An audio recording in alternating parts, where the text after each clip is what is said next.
Masks, costumes, and disguises play a role in many of the traditional customs throughout the traditional Irish year, but they are especially vivid and powerful at Halloween. Today, let's talk about masks and costumes and disguises at Halloween and all of the thrill, playfulness, danger, and transformation that they entail.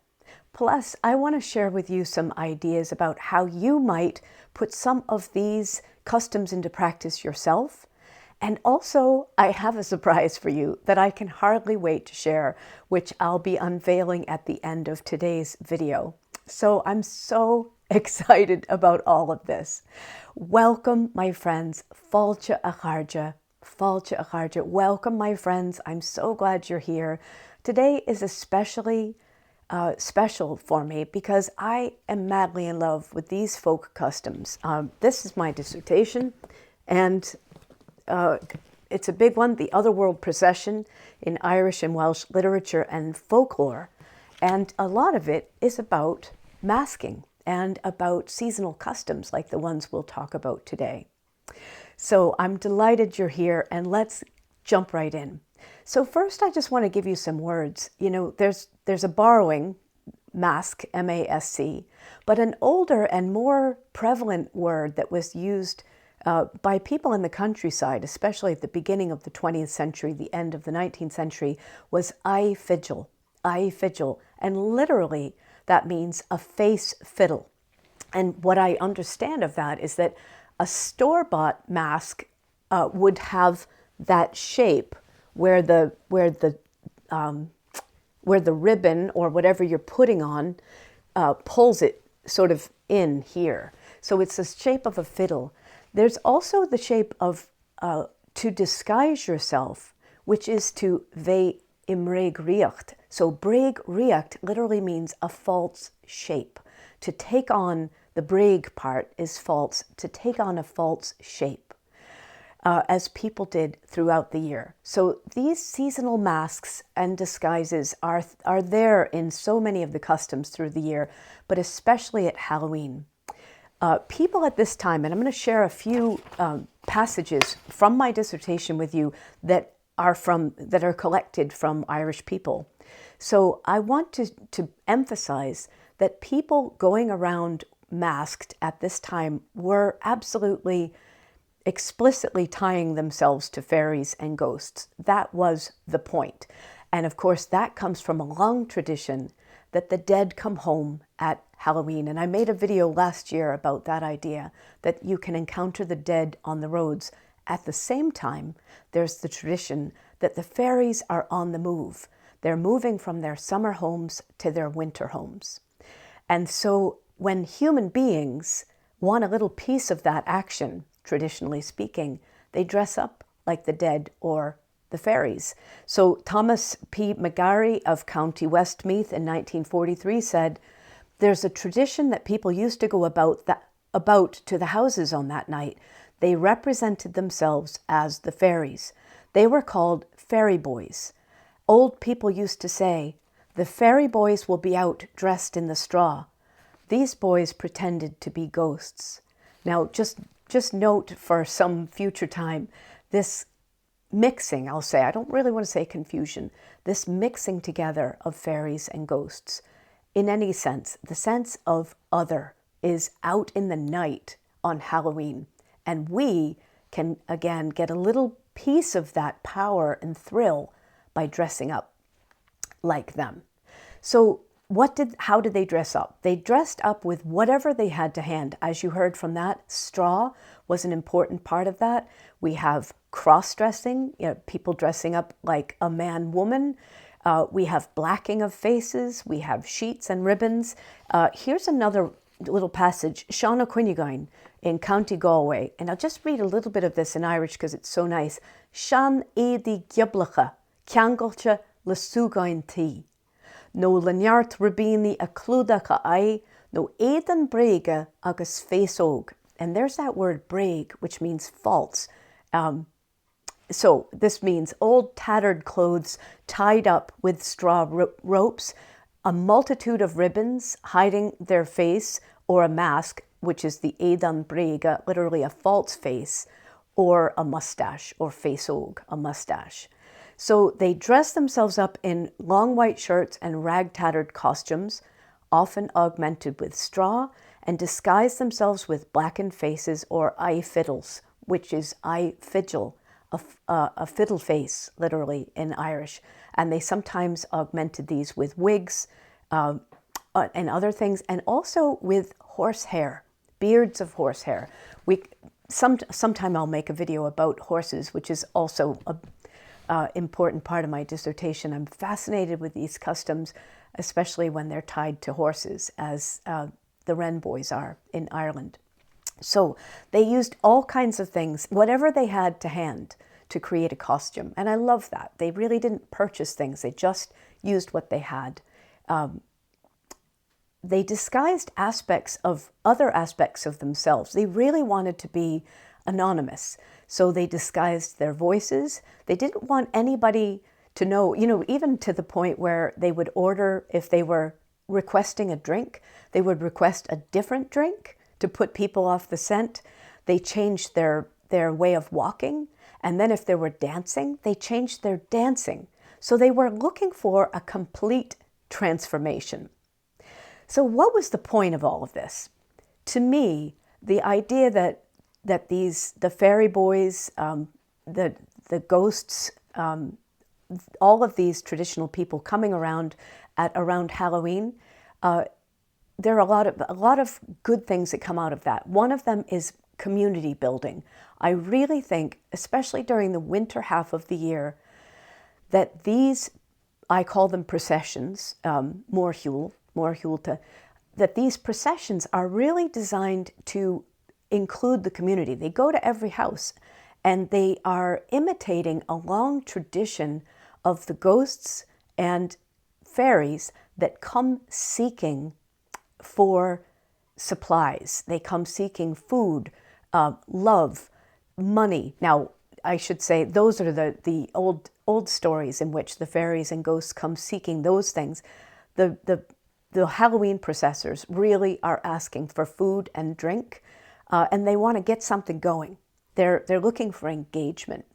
So in the very process of going to every house, they're really drawing a line of inclusion, which I find so beautiful. Everyone is included. We're coming around to your house, and really the way that you respond as a house person has a lot to do with how you're going to sort of position yourself relative to that community. They're also testing and affirming the boundaries. So they're allowing themselves to do things that really they'd never done before. And I'm going to read just a little quote from a video called Upsraj Owen. Now, this has to do with the Wren boys, the St. Stephen's Day processors. But it's true of everybody. One man said, when you were in costume, quote, "You could do almost what you liked. There you were, and nobody knew you. Chase the girls, People touched girls that never touched a girl in their life before. Honest to God." So there's permission. Now, you wouldn't do that in ordinary time. This is festival time. Halloween is a time out of time. In the traditional calendar of Ireland, it's the night before the new year begins. The new year traditionally began on the 1st of November in the old calendar. And that has stayed, that idea that this is a night out of time has hung around. And it gives that sense of festival time and the wearing of a mask give people unprecedented permission to try and experience and do things that they never ordinarily would and that would be frowned upon, right? But that night, there's a special permission. So that is exciting. And I also like to say that this is a time when I call it a steam release valve. These festivals throughout the year allow people to raise a little holy hell, pardon me, but what I mean by that is that they are allowed to do pranks. They are allowed to to be boisterous and to do things that they ordinarily wouldn't do. So the masks that they wore themselves, the costumes that they wore, I think have a special power. So my research on all of this has taught me some important things, that we're allowed to do things in festival time that we wouldn't, that the masks themselves are sort of charged. Now, I want to read just a little tiny passage from my dissertation. I interviewed a man in Wales who was part of a sort of Christmas time procession called the Mari Lwyd, which means the grey or white mare. And his name is Andrew Dixie. And he, for many years, played the Mari Lwyd in South Wales. And what I found interesting is that being the Mari, putting on a horse head and going around to the houses, changed Andrew. But also, people said that the Mari itself was changed by Andrew. The mask changes the man, and the man changes the mask. So just read this little passage. The mix of man and symbol is one of the most compelling, if difficult, things to grasp in all of this. There's a mysterious element in the blending of man and tradition, each exerting a unique force on the other, a kind of cooperative tug of war. Many people have noted that Andrew's Mari, meaning the horse, or Andrew as the Mari, is distinctive and recognizable. One of the members of the band told me that the Mari herself seems different when Andrew isn't under the sheet, meaning when Andrew isn't playing the Mari, isn't wearing the mask, as if something about her has changed. Andrew himself seems to have been changed in some way by his interaction with the Mari. He admitted that there are times he feels tired and might not like to go out as the Mari, but the fear that someone else will play the horse prompts him to go out anyway. He wouldn't like to go at all if he couldn't be the horse, he said. I asked him if he felt the horse brought him luck, and he said yes.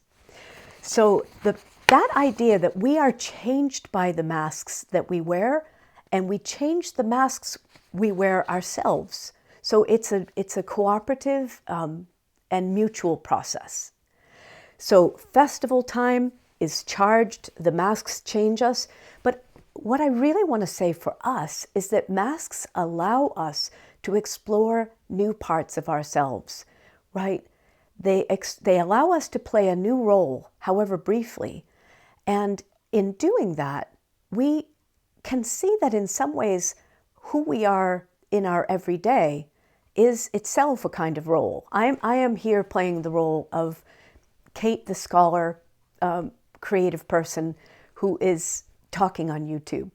But there are so many different aspects of me, as there are multitudes of you, right? We contain multitudes.